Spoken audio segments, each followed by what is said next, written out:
Now over the thing to remember. The scene starts to tumble to the sound of the drums. Oh boy, there ain't no need to fight the silent ring. It ain't no big thing, just show her a little. Hai Sobat Gen Z, selamat datang di video pembelajaran kita hari ini. Pernahkah kamu bertanya-tanya, mengapa bangsa Eropa seperti Portugis, Spanyol, Belanda, dan Inggris berlomba-lomba untuk datang ke Indonesia? Pada video ini, kita akan menjelajahi sejarah kedatangan bangsa Eropa ke Indonesia. 1. Portugis adalah bangsa Eropa pertama kali yang mulai melakukan ekspedisi ke Nusantara setelah mendengar keberhasilan Columbus menemukan wilayah baru. Ekspedisi pertama dipimpin oleh Vasco da Gama pada Juli 1497 dan berhasil mencapai India, Calicut, dan mendirikan kota dagang di sana. Ekspedisi kedua dilanjutkan oleh Alfonso de Albuquerque. Pada tahun 1511, mereka berhasil menguasai Malaka dan melanjutkan ke Kepulauan Maluku. Di Maluku mereka diterima baik oleh Sultan Ternate, yang pada waktu itu sedang bermusuhan dengan Tidore. Portugis berhasil mendirikan benteng dan mendapatkan hak monopoli perdagangan rempah-rempah. Berhasilnya Portugis memonopoli Maluku membuat perdagangan rempah-rempah semakin meluas. Dalam waktu singkat, Lisabon berkembang menjadi pusat perdagangan rempah-rempah di Eropa Barat. Selain mengadakan monopoli perdagangan rempah-rempah di Maluku, Portugis juga aktif menyebarkan agama Kristen Katolik, sehingga mulai berkembang agama Kristen di Indonesia. Dua Spanyol mulai melakukan ekspedisi pada tahun 1519 yang dipimpin oleh Magellan dengan Kapten Jan Sebastian Delcano dan berhasil mendarat di Maluku tahun 1521 setelah mendapatkan rempah-rempah mereka kembali ke Spanyol. Jalur pelayaran mengikuti arah barat dengan mengikuti jalur pelayaran Columbus. Kedatangan bangsa Spanyol ini diterima baik oleh Sultan Tidore yang saat itu sedang bermusuhan dengan Portugis. Sebaliknya, kedatangan Spanyol di Maluku bagi Portugis merupakan pelanggaran atas hak monopoli. Oleh karena itu, timbullah persaingan antara Portugis dan Spanyol. Sebelum terjadi perang besar, akhirnya diadakan Perjanjian Saragossa, 22 April 1529.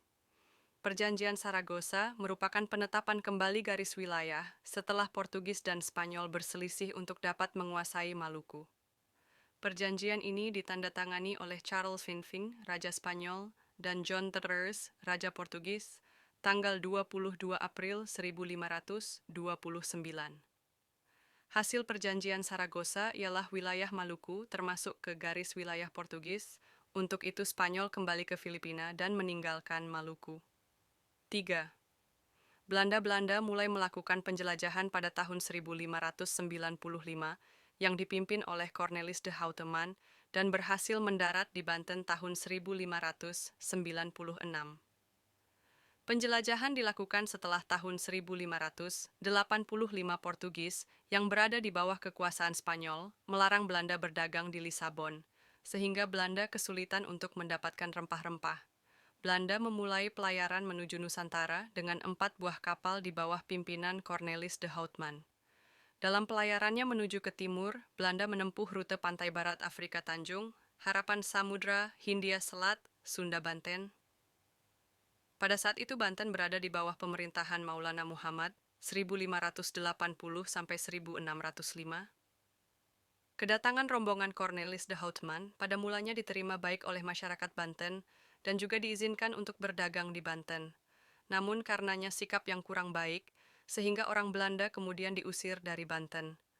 Selanjutnya, orang-orang Belanda meneruskan perjalanan ke timur, akhirnya sampai di Bali rombongan kedua dari negeri Belanda di bawah pimpinan Jacob van Neck dan van Werwijk, dengan 8 buah kapalnya tiba di Banten pada bulan November 1598.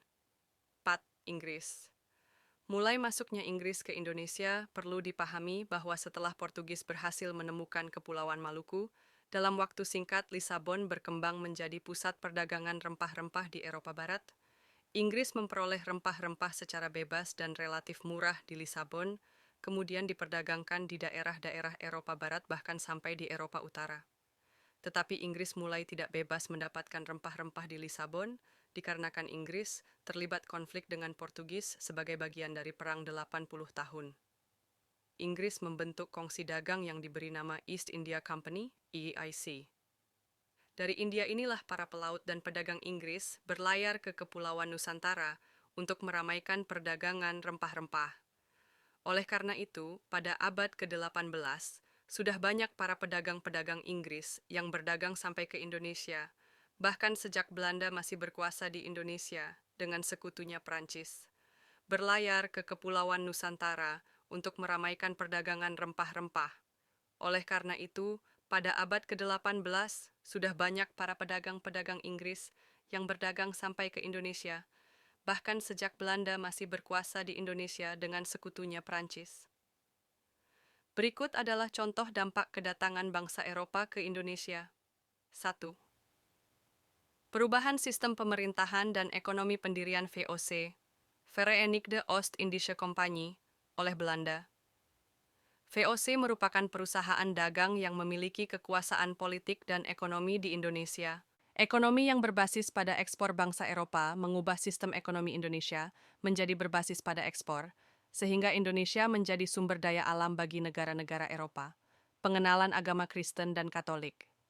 Penyebaran agama Kristen oleh Portugis memperkenalkan agama Kristen kepada masyarakat Indonesia, terutama di Maluku dan Flores.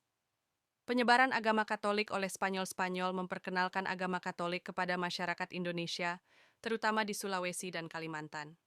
Pembangunan gereja-gereja bangsa Eropa membangun gereja-gereja di berbagai wilayah Indonesia untuk memperkuat penyebaran agama Kristen dan Katolik. 3. Perubahan budaya dan adat istiadat. Pengenalan budaya Barat, bangsa Eropa memperkenalkan budaya Barat seperti musik, tarian, dan pakaian kepada masyarakat Indonesia.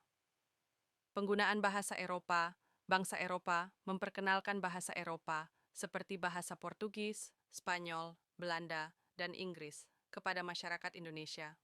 4. Eksploitasi sumber daya alam dan manusia. Eksploitasi rempah-rempah, bangsa Eropa mengeksploitasi rempah-rempah seperti lada, cengkeh, dan pala untuk kepentingan perdagangan. Eksploitasi sumber daya alam lainnya seperti kayu, emas, dan perak.